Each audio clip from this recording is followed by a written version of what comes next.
Hello guys, कैसे हो? अच्छे हो सब। आज मैं मोक्ष शर्मा आपके सामने काइनामेटिक्स का पार्ट 1 लेकर आया हूँ। छोटा हो जाता हूँ मैं थोड़ा सा। पार्ट 1 जो है गाइस, वो इंट्रोडक्शन आप उसको कह सकते हो, बट इसमें इंट्रोडक्शन में भी मैं बहुत अच्छी अच्छी चीज़ें लेकर आया हूँ। अगर आप पार्ट 1 मिस कर दोगे तो आपको काइनामेटिक्स नहीं पता चलेगा, क्योंकि काइनेमेटिक्स के अंदर कई सारी ऐसी चीज़ें हैं जो हमने कभी पढ़ी नहीं होती हैं, पढ़ी होती तो थोड़ा गलत हमारे दिमाग में बैठा होता है। तो आज हम उस गलत को सही करने जा रहे हैं। तो गाइस प्लीज़ अगली वीडियोस को देखने से पहले पार्ट 1 को ज़रूर देखिएगा। हम हमारे पास ये स्टडी चैनल की ओर से जो आपको वीडियो दिखाई जा रही है, तो इन्जॉय करें स्टडी हमारे साथ। काइनेमेटिक्स का पार्ट 1 टॉट बाय मोक्ष शर्मा। मैं मोक्ष शर्मा हूँ और ये को पावर्ड बाय www.ramakumari.weebly.com। ये हमारी वेबसाइट है जिसके ऊपर आपको कई सारी चीज़ें मिल जाएंगी और मैं नोट्स वगैरह भी उसमें डालता रहता हूँ। लेकिन अगर नहीं आ रहा उसमें 2-4 दिनों से वो थोड़ा सा कुछ कर रहा है ख़राब, तो आप हमारा टेलीग्राम ग्रुप जरूर ज्वाइन करिए, व्हाट्सएप ग्रुप ऑल्सो। दोनों के लिंक डिस्क्रिप्शन बॉक्स में आपको मिल जाएंगे। टेलीग्राम ग्रुप में हम आपको टेस्ट देते हैं, नोट्स देते हैं, क्विज़ेस देते हैं। व्हाट्सएप ग्रुप में आप लोग हमसे डाउट्स पूछते हैं। ये आपके लिए, आपकी सुविधा के लिए हमने बनाया हुआ है।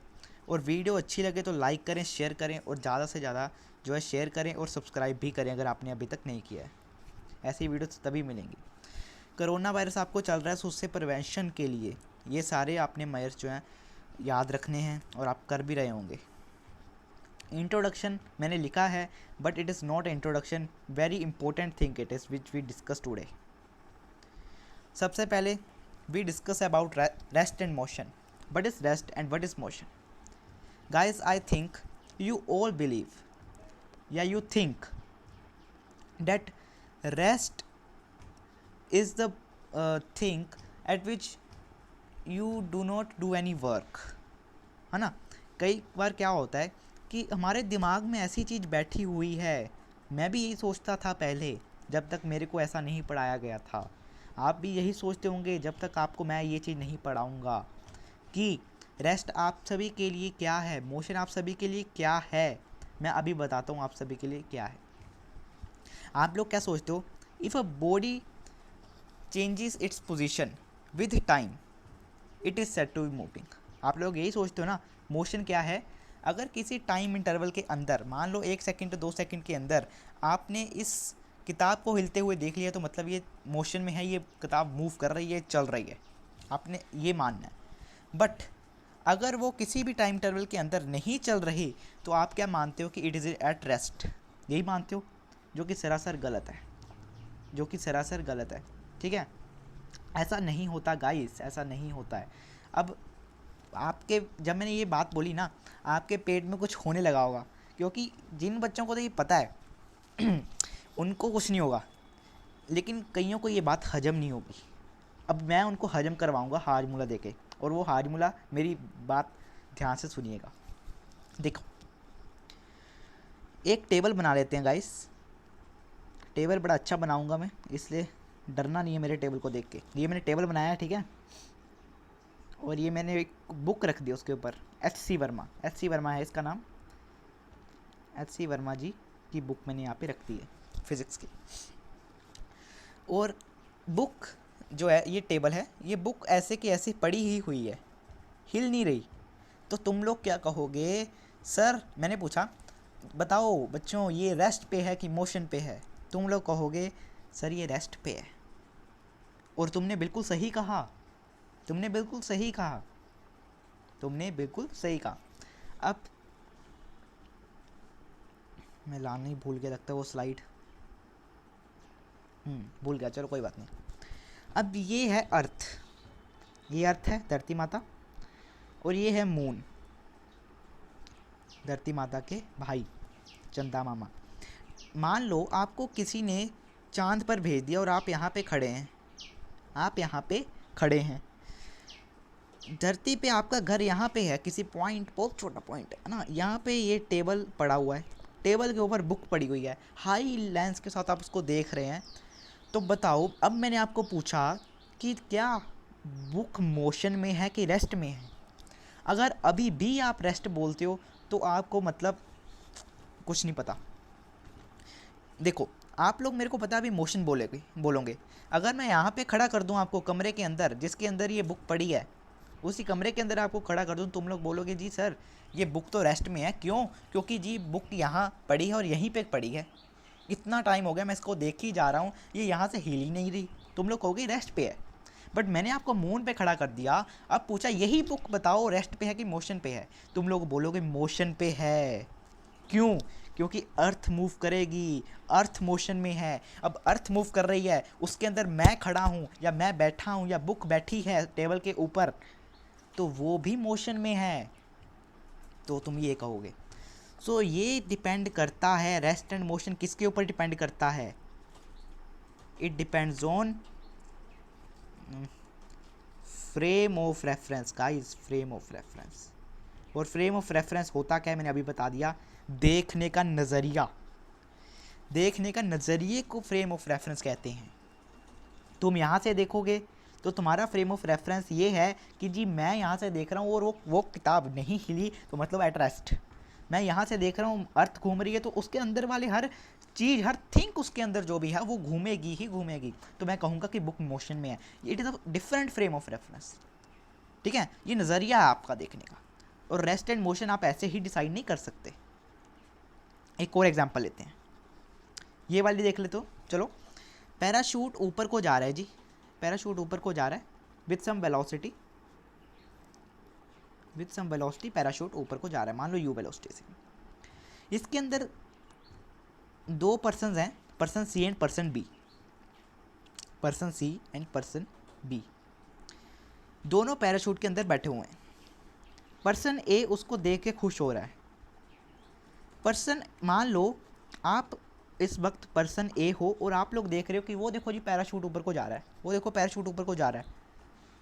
आप लोग यही कहोगे ना पैराशूट ऊपर को जा रहा है, मतलब पैराशूट मोशन में आपके अकॉर्डिंग, मोशन में है ना? यस, मोशन में आपके अकॉर्डिंग। अगर आप ए पे खड़े हो, अगर आप ए पर्सन हो, तो आप कहोगे जी पैराशूट इज़ इन मोशन। अब अगर parachute is in motion, then you also concludes that person C and person B also in motion and going upward in direction. यही कहोगे कि यह कहोगे नीचे को आ रहा है, पैराशूट अगर ऊपर जा रहा है तो वो भी मोशन में होंगे और वो भी ऊपर को जाएंगे, ठीक है? बट अगर मैं आपको खड़ा कर दूं पर्सन बी की प्लेस में या पर्सन सी की प्लेस में, तो क्या कहोगे आप? तो आप ये कहोगे कि भाई मैं तो रेस्ट में ही हूँ, मैं रेस्ट में हूँ, मेरा पैराशूट रेस्ट में है। मेरे को पता है आपको ये बात पचेगी नहीं, बट आपको ये सपोज करना पड़ेगा, ये सही बात है। आप ये सोचोगे, आपको सोचना होगा, ठीक है? आपको सोचना होगा कि मैं रेस्ट में हूँ, मेरे साथ वाला पर्सन रेस्ट पे है, मेरा पैराशूट रेस्ट पे है। बस वो जो पर्सन ए है ना, वो मेरे से थोड़ा दूर जाता जा रहा है और नीचे है, वो थोड़ा नीचे होता जा रहा है। अरे वो नीचे नहीं हो रहा, तुम लोग ऊपर जा रहे हो, लेकिन तुम्हें ये लगेगा। दोनों का देखने का नज़रिया डिफरेंट है। इसका नज़रिया ऊपर को देख रहा है ना, और इसको साफ साफ दिख रहा है, मोशन इसका भी सही है और आपके अकॉर्डिंग वो वाला मोशन भी सही है। तो मैं ये कह सकता हूँ कि rest and motion frame of reference पे डिपेंड करता हूँ। बहुत अच्छा और बहुत बड़ा पॉइंट आज मैंने आपको बता दिया, ठीक है? एक एग्जांपल मूविंग ट्रेन का, ये बहुत अच्छा एग्जांपल मेरे को लगता है, एच.सी. वर्मा सर ने बड़ा अच्छा एग्जांपल दिया हुआ है, वही आपको मैं बताऊँगा। एक ट्रेन है गाइस, मान लो एक ट्रेन का डिब्बा बना दिया मैंने, मूव कर रही है यू डायरेक्शन में, ये उसके पहिए हैं। अचानक से क्या हुआ, चोर घुस गया जी ट्रेन में और उसने एक गन को पॉइंट कर दिया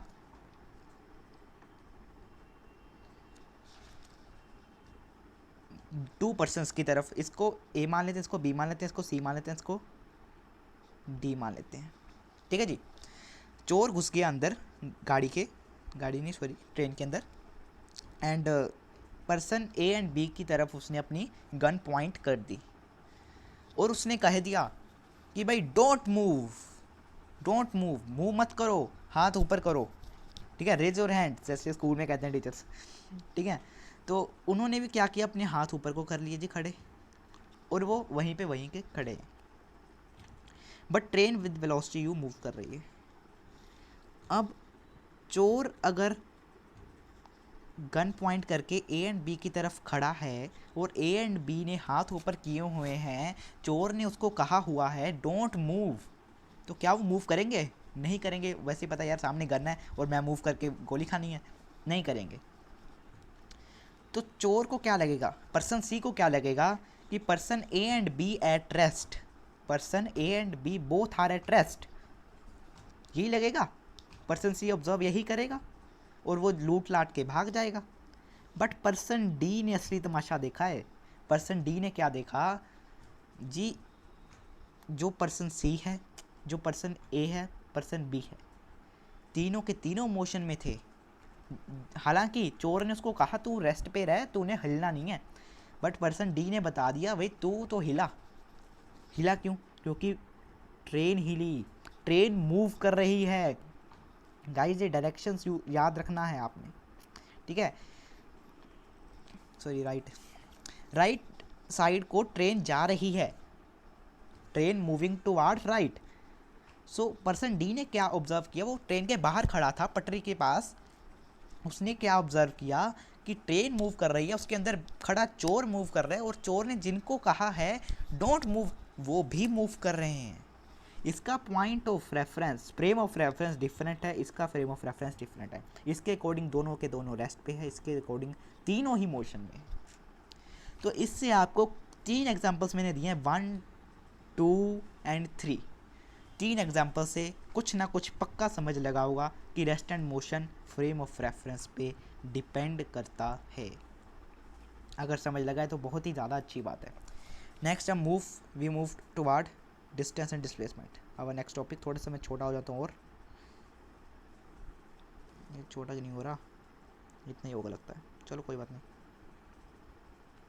यहाँ पे रखते हैं। यहाँ पे देखो, पहले ये मैंने एक प्लेन ले, डिस्टेंस एंड डिस्प्लेसमेंट दोनों जो चीज़ें हैं वो हम एक प्लेन में डिपेंड करते हैं। फॉर एग्जांपल प्लेन में लेते हैं, ये मैंने एक्स एक्सिस ले लिया, ये वाई एक्सिस ले लिया। एक पॉइंट ए है और एक पॉइंट बी है। एक पर्सन है, पर्सन मान लो रितिश है, रितिश, ठीक है, रितिश है, तो उसको ए टू बी जाना है। उसने क्या किया, ये रास्ता चूज किया जी, वो सी वाले रास्ते से गया। एक रोहन है, सेम जो है ए टू बी जाना है, बट उसने ये डिस्टेंस, मतलब कि ये लेंथ जो है ट्रैवल किया। अब गाइस इन फिजिक्स, यहाँ पे लाइंस पढ़ो इसकी, distance and displacement are use to indicate the length between 2 points. अब यहाँ पे मैं अगर पूछूं कि सी का डिस्टेंस क्या है, तो वो क्या होगा, length between 2 points, that is A to B. मैंने ये बोला ए टू बी, मैंने ये नहीं बोला A to B from C या फ्रॉम डी, अभी सिर्फ मैंने ये बोला length between A to D. However these two are not one of the same thing, ये दोनों बराबर नहीं होते। While distance is the length of the actual path between 2 locations. Actual path जो है, रितिश ने क्या ट्रैवल किया, ये वाला ट्रैवल किया, तो ये उसका डिस्टेंस हो जाएगा गाइस, ये उसका डिस्टेंस हो जाएगा। समझ रहे हो मेरी बात? एक्चुअल पाथ जो होगा, जो ट्रैवल किया जाएगा, जो लेंथ 2 पॉइंट्स के अंदर ट्रैवल की जाएगी रितिश के द्वारा, वो उसकी डिस्टेंस हो जाएगा। और डिस्प्लेसमेंट शॉर्टकट डिस्टेंस को कहते हैं। शॉर्टकट डिस्टेंस यहाँ पे क्या है, जो रोहन ने ट्रैवल किया, ये डिस्प्लेसमेंट है, जिसको मैं एस से रिप्रेजेंट करता हूँ, एंड डिस्टेंस को मैं डी से रिप्रेजेंट करता हूँ। गाइस मैं इसको थोड़ा सा रब कर रहा हूँ, एंड आप अपने मेरे को बताना है, चलो ये लाइव क्लास तो है नहीं, मेरे को बताना पड़ेगा,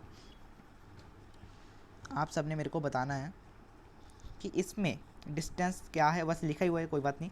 डिस्टेंस देखो यहाँ पे, एक्चुअल डिस्टेंस ये है, एंड डिस्प्लेसमेंट ये शॉर्टकट डिस्टेंस। सीधी लाइन मेरे से बनती नहीं है, थोड़ा दिक्कत होता है, ठीक है। तो ये फॉर एग्जांपल अगर मैं यहाँ क्वेश्चन की बात करूँ, देखो एक बॉडी है, सॉरी कार है, कार क्या की, कार ने ये किया कि कार जी यहाँ पे गई, फिर यहाँ पे गई, फिर यहाँ पे गई, फिर यहाँ पे पहुँची, फिर यहाँ पे पहुँची। पॉइंट ए से जाकर उसने पॉइंट बी तक, उसने, ये उसका एक्चुअल डिस्टेंस था जो उसने कवर किया। अब उसकी डिस्प्लेसमेंट क्या होगी, शॉर्टकट डिस्टेंस, ये वो उसका शॉर्टकट डिस्टेंस है। अब अगर मैं आपको पूछूं बताओ कि इसका डिस्प्लेसमेंट कितना है, तो आप आराम से निकाल सकते हो गाइस। इसको परपेंडिकुलर लाइंस ड्रॉ करके आपको गिवन होंगे, तो ये आपको 90 डिग्री है, हाइपोटेन्यूज की लेंथ निकालो, डिस्प्लेसमेंट निकल जाएगा। ऐसे क्वेश्चन जो छोटे छोटे जो क्लासेस होती हैं ना उसमें आते होते हैं, आपको भी आए होंगे पहले जब आप छोटे थे। तो ये होता है डिस्टेंस एंड डिस्प्लेसमेंट का फ़र्क, और आपको ये पता भी होगा, ये आपको पता भी होगा, है ना। आगे मूव करें फिर आगे। आई थिंक मैं एक स्लाइड ज्वाइन करना भूल गया यहाँ पे। क्वेश्चन लेकर आना था मेरे को। हाँ गाइस, स्लाइड ज्वाइन कर लिया मैंने। तो क्वेश्चन ये है कि an old person moves on a semi circular track of radius 40 metre during a morning walk. If he starts at one end of the track and reaches at the another and find the distance and displacement. Diagram बना के देखते हैं जी क्या बनेगी।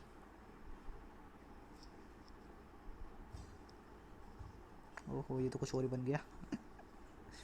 देखो,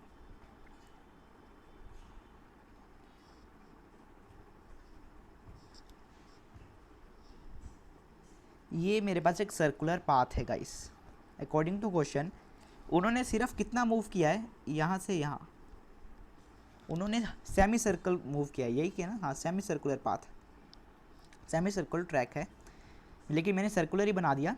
उन्होंने semi circle इतना जो है ट्रैवल किया है। डिस्टेंस बताना है, डिस्प्लेसमेंट बताना है। वो पॉइंट ए से पॉइंट बी गए। रेडियस कितना दे रखा है, रेडियस दे रखा है 40 मीटर, रेडियस इज 40 मीटर्स। तो आपको पता है पेरीमीटर क्या होता है, सर्कमफ्रेंस क्या होता है इसका, 2πr। तो हाफ का क्या हो जाएगा, πr। तो ये इसका डिस्टेंस आ जाएगा इन मीटर्स। अब मेरे को डिस्प्लेसमेंट निकालना है गाइस। ये इसका एक्चुअल पाथ है इसलिए ये डिस्टेंस आ गया, और शॉर्टकट डिस्टेंस मेरे को ये दिख रहा है, ये दिख रहा है, और डिस्प्लेसमेंट ये डायामीटर है, और ये 2 टाइम्स रेडियस के इन मीटर्स के बराबर होगा। तो मैंने आपको ये डिस्टेंस एंड डिस्प्लेसमेंट दोनों निकाल के बता दिए।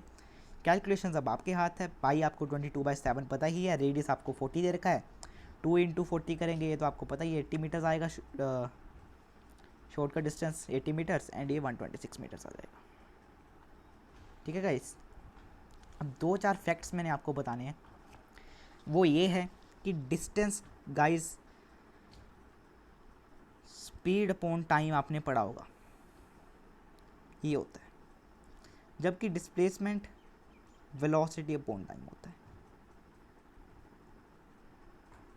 ये भी आपने पढ़ा है।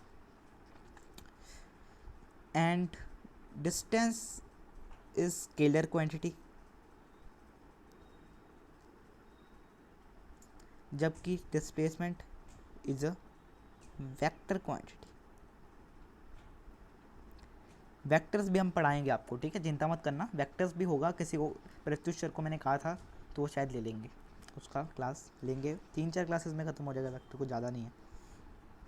एक ये, और हमेशा डिस्टेंस हमेशा डिस्प्लेसमेंट से ज़्यादा होगा, ये आपने याद रखना है, क्योंकि शॉर्टकट डिस्टेंस कितना होता है, कम ही होगा डिस्टेंस से।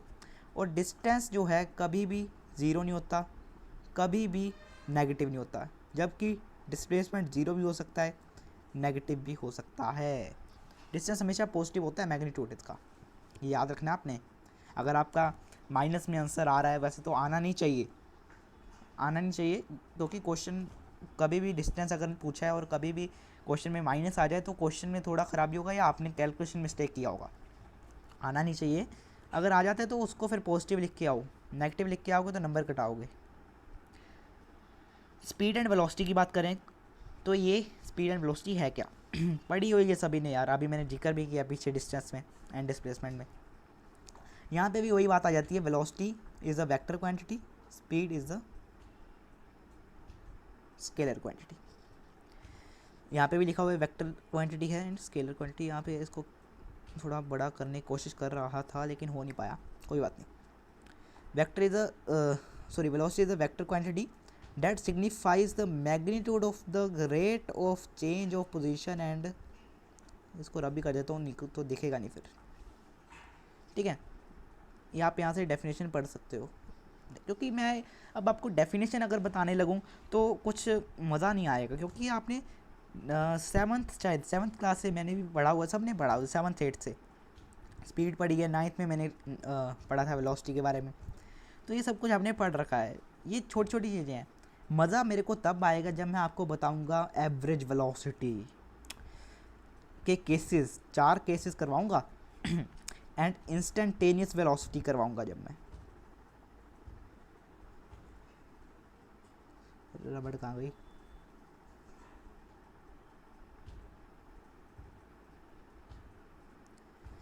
इंस्टेंटेनियस वेलोसिटी क्या होता है मैं आज शायद बताऊं, टाइम को देखते हुए।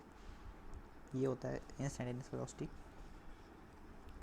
तो आ ही गया, मेरा फेवरेट टॉपिक आ गया, एवरेज एंड इंस्टेंटेनियस वेलोसिटी। आइए डिस्कस करते हैं, मज़ा। अब सभी ने ना अपने अपने ज़रा ध्यान देना है। पिछला टॉपिक थोड़ा सा इंटरेस्टिंग सिर्फ रेस्ट एंड मोशन था, जिसमें मैंने आपको बताया कि फ्रेम ऑफ रेफरेंस की बात हमने की, ठीक है। फ्रेम ऑफ रेफरेंस की मैंने बात की। गाइस देखो, अगर आपने ये पढ़ा है कि जी सुनो, ये एक ट्रैक है ट्रेन का, और ट्रेन ये खड़ी हुई है। इतनी छोटी ट्रेन नहीं होती वैसे, लेकिन मेरी बात ध्यान से सुनना अब, ठीक है ना। आपके पुराने कॉन्सेप्ट सारे गलत कर दूंगा मैं। किसी वेलोसिटी u की वैल्यू माने थे, चलो ये एक स्टेशन है गाइस। अब स्टेशन पे ट्रेन खड़ी हुई है तो u 0 होगा। यहाँ पे u मान लो 10 हो गया, ये स्टेशन A है, यहाँ पे एक स्टेशन B आ गया, फिर से u 0 हो जाएगा। देन उसने स्पीड पकड़ेगी, 150 हो गया, मतलब 150 हो गया। देन फिर से स्टेशन C आ जाएगा, u 0 हो जाएगा। समझ पा रहे हो मेरी बात? 3 स्टेशन है, एक स्टेशन से आप गाड़ी गई, ट्रेन गई, फिर आहिस्ते आहिस्ते स्पीड पकड़ेगी, 10 हुई, फिर कुछ स्पीड हुई होगी, फिर B पे जब स्टेशन आया तो फिर 0 हो गई, ब्रेक अप्लाई कर दिया गया। देन जब स्टार्ट हुई B स्टेशन से, फिर थोड़ी स्पीड पकड़ी होगी, आहिस्ते आहिस्ते गई 150 मीटर पर सेकंड की स्पीड पकड़ते हुए स्टेशन C आया तो उसने 0 स्पीड हो गई। देन उसके बाद स्टेशन ख़त्म हो गए। 3 स्टेशन मैंने बनाने हैं आपको समझाने के लिए, इतने काफ़ी हैं। अब अगर मैंने आपको बोला कि station A to station C train ने 140 किलोमीटर्स का डिस्टेंस कवर किया, find its velocity, find its velocity, find its velocity. कई क्या करते हैं, कई ये करते हैं, जैसे आपने यार छोटे जब होते थे ना तुम, सभी ने क्वेश्चंस किए होते हैं। फॉर एग्जांपल आपको क्वेश्चन दिया हुआ है, car is moving with the velocity of 20 kilometre per hour, यार kilometre per hour, and covering the distance of 40 kilometres, find its velocity, displacement कर लो यहाँ पे, फाइंड इट्स वेलोसिटी। तो वेलोसिटी तुम सीधा फॉर्मूला लगाते हैं 40/20, चलो जी 2 किलोमीटर पर आवर की जो है,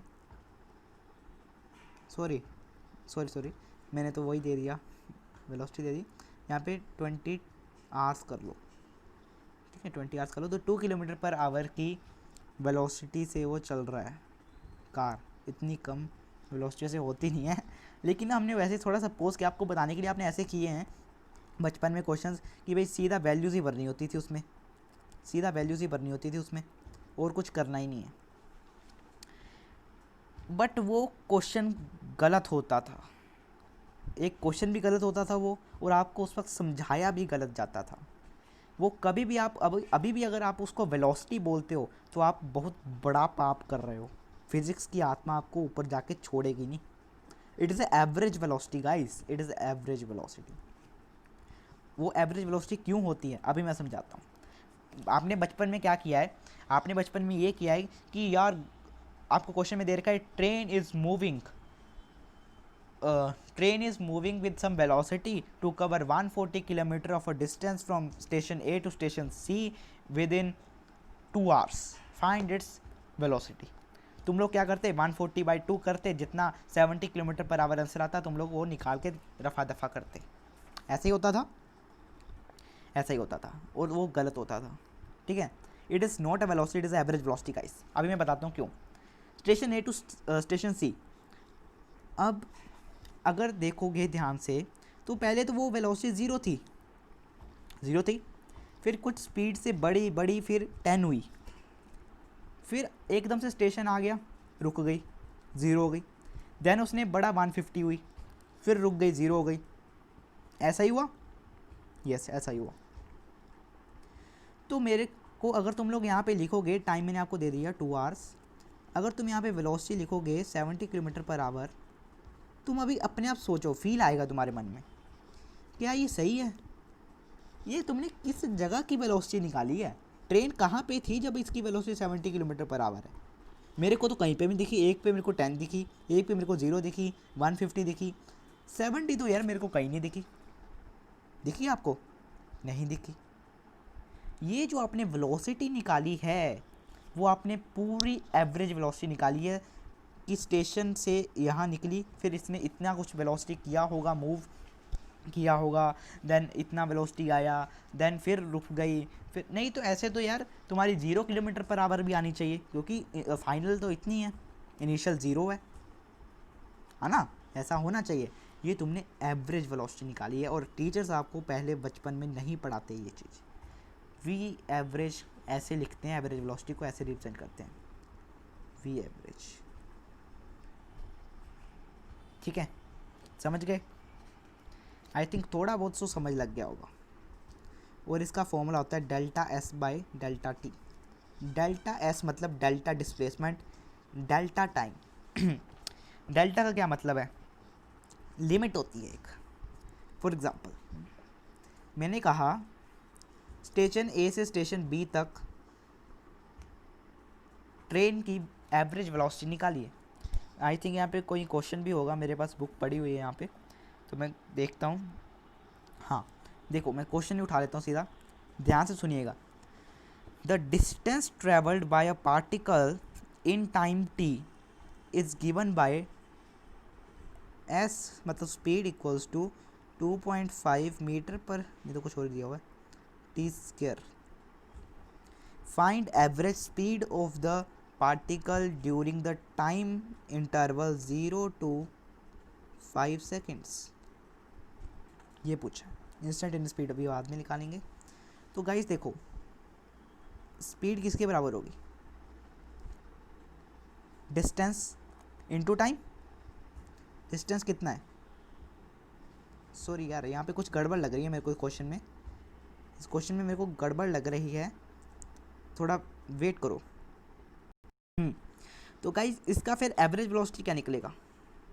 मेरे को एवरेज वेलोसिटी का फॉर्मूला पता है, delta S by delta T. Limits डालूंगा मैं. टाइम मेरे को दे रखा है 0 to 5 इंटरवल दे रखा है, तो 5 से लेकर 0. लगी बस समझ. डिस्प्लेसमेंट मेरे को जितनी दे रखी है 140 मान लो, तो 140/5 ये आएगा 24 आई थिंक. बाकी चेक कर लेना, कैलकुलेशन मेरी माड़ी रहती हैं. ठीक है, आई थिंक यही आएगा. नहीं 28 है. ठीक है गाइस, तो ये होता है एवरेज वेलोसिटी. अपने आप तुम्हें फील आएगा. देखो गाइस, मैं दोबारा बताता हूँ अगर किसी को समझ नहीं लगा. अगर तुम इसको कहोगे, देखो यार मैं यहाँ पे समझाता हूँ. मैं अपने एक रूट की एग्जांपल लेता हूँ. यहाँ पे मेरा जो घर है वो तलवाड़ा में है. तलवाड़ा से मान लो ट्रेन चली. जब ट्रेन तलवाड़ा में थी तो उसकी वेलोसिटी 0 थी. तलवाड़ा से दौलतपुर पहुँची, वहाँ पे जाके फिर 0 हो गई. दौलतपुर से चिंतपूर्णी पहुँची, वहाँ पे जाके फिर 0 हो गई. रास्ते में थोड़ी वो 0 रही होगी. रास्ते में तो उसने मान लो 40 किलोमीटर पर आवर की गति से ट्रैवल किया, इधर उसने 60 किलोमीटर पर आवर की गति से ट्रैवल किया, आगे वो 80 से करेगी. रास्ते में थोड़ी ज़ीरो होगी, स्टेशन पर रुकने वक्त उसको ब्रेक अप्लाई किया, रिटार्डेशन मिलेगी, इसलिए वो ज़ीरो होगा। और अगर तुम सीधा लिख दो जी वेलोसिटी तुम्हारी x किलोमीटर पर आवर है, गलत हो जाएगा। वेलोसिटी तुम किस पॉइंट पे बता रहे हो ये तो बताओ। अगर तुम ऐसे लिखोगे तो इसका मतलब है इंस्टेंटेनियस वेलोसिटी, ठीक है ना, इंस्टेंटेनियस वेलोसिटी तुम बताना चाह रहे हो। और इंस्टेंटेनियस वेलोसिटी किसी पॉइंट पे होती है। क्या तुम्हारी ये वेलोसिटी यहाँ पे है, क्या तुम्हारी ये वेलोसिटी यहाँ पे है, ये इस पॉइंट पे है क्या? तलवाड़ा से दौलतपुर के बीच में एक रामगढ़ आता है, थोड़ा सा गांव है, तो मान लो यहाँ पे आ रहा है वो, तो क्या तुमने ये वेलोसिटी यहाँ की बताई है? बट मैंने तुमको पूछा ये चीज़, क्या तुमने यहाँ की बताई है? नहीं सर, मैंने तो यहाँ से लेकर यहाँ तक की बताई है। मैंने कहा अच्छा, तो ये ज़ीरो कहाँ लिया तूने, 40 कहाँ लिया तूने, 60 कहाँ लिया, ज़ीरो कहाँ लिया? बोले नहीं लिया।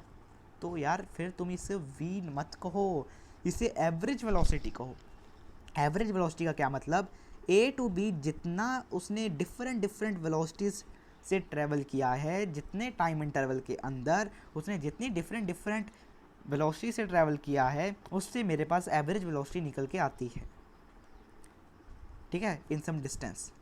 तो ये आपने गाइस याद रखना है मेरी बात को, ये आपको फील आना चाहिए अंदर से। जिसको तो आ गया वो तो खुश है। तो इसको मैं हमेशा, मैं ये नहीं कह रहा कि वो गलत है, आएगा आंसर वही, बस उसको नीचे ए भी लगा दो, मतलब वो it is average velocity, not only velocity. अब मैं इंस्टेंटेनियस वेलोसिटी बढ़ाता हूँ जी। इंस्टेंटेनियस क्या होता है गाइस? आपने कभी देखा है बाहरले देश फॉरेन्स में तो ऐसा होता ही है, हमारे इंडिया में इतना नहीं है। जो ट्रैफिक पुलिस वाले होते हैं ना, उनके हाथ में गन सी होती है जिससे कोई फास्ट मूविंग कार जा रही है, वो गन से ऐसा करते हैं, तो उस गन के अंदर जो है उसकी स्पीड आ जाती है, वेलोसिटी आ जाती है, किस वेलोसिटी से वो कार गई, यहाँ से भागी, मतलब कितनी वेलोसिटी से वो कार मूव कर रही है ना। अगर तो वो ज़्यादा होती है फिर वो पकड़ लेते हैं उसको।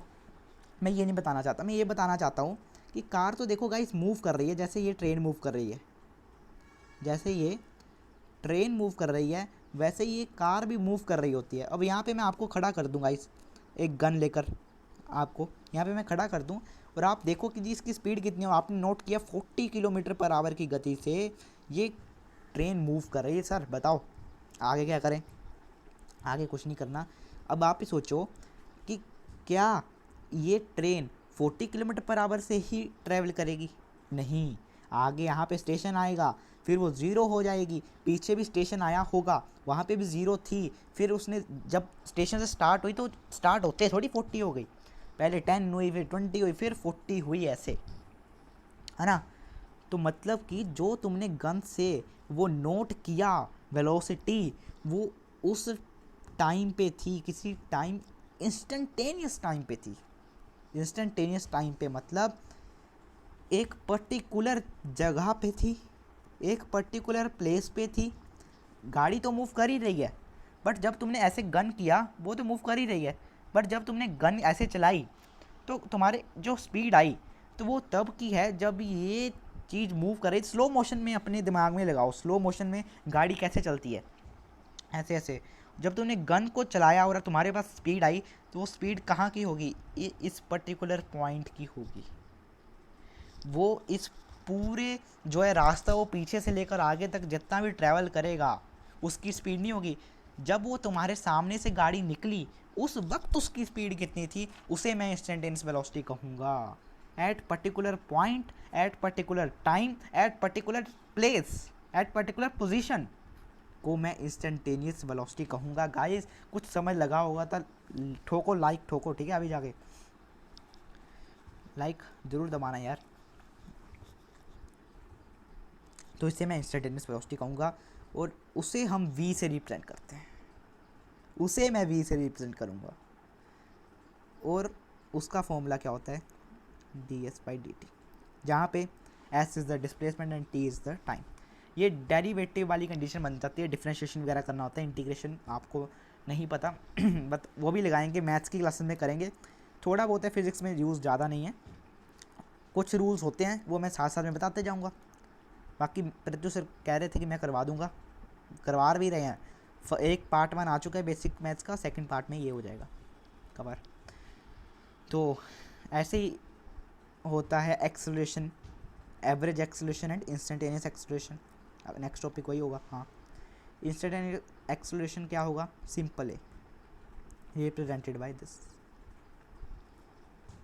एंड एवरेज एक्सेलरेशन क्या होगा,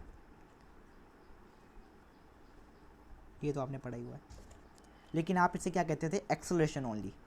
अब ध्यान रखना है कि अकेला एक्सेलरेशन बोलोगे तो वो इंस्टेंटेनियस माना जाएगा और वो आपका क्वेश्चन गलत कर देगा।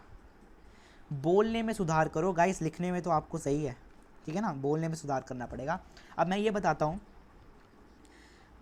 कि ये एवरेज वेलोसिटी जो है ये इंस्टेंटेनियस में कैसे कन्वर्ट हुई। देखो वी एवरेज क्या है, delta S by delta T, delta S by delta T. यहाँ पे मैं ये नहीं कह सकता कि टाइम ज़ीरो है, और ज़ीरो हो भी गया तो ये नॉट डिफाइंड बन जाएगा, समझ रहे हो मेरी बात, अनडिटरमाइंड टर्म बन जाएगी ये। मैं ये कह रहा हूँ जब ये टाइम 0.0000 पता नहीं कितनी ज़ीरोस के बाद एक 1 होगा, मतलब टाइम बहुत ज़्यादा कम होगा, बहुत ज़्यादा कम, जिसे मैं कहूँगा, ध्यान से सुनना, अभी मैं एक शब्द कहने जा रहा हूँ, when time tends to zero या टेंडिंग टू ज़ीरो, हुआ नहीं है ज़ीरो, ना होगा, बस उसकी तरफ को मोड़ कर रहा है, टेंड कर रहा है, टाइम ज़ीरो होने की कोशिश कर रहा है बट होने नहीं देंगे हम, ठीक है, कोशिश कर रहा है, तब वो वेलोसिटी उसकी इंस्टेंटेनियस वेलोसिटी बन जाएगी। ये मेरी बात, आपने 3 बातें आज याद रखनी है अभी तक जितना मैंने करवाया है। क्या, rest and motion depends on frame of reference.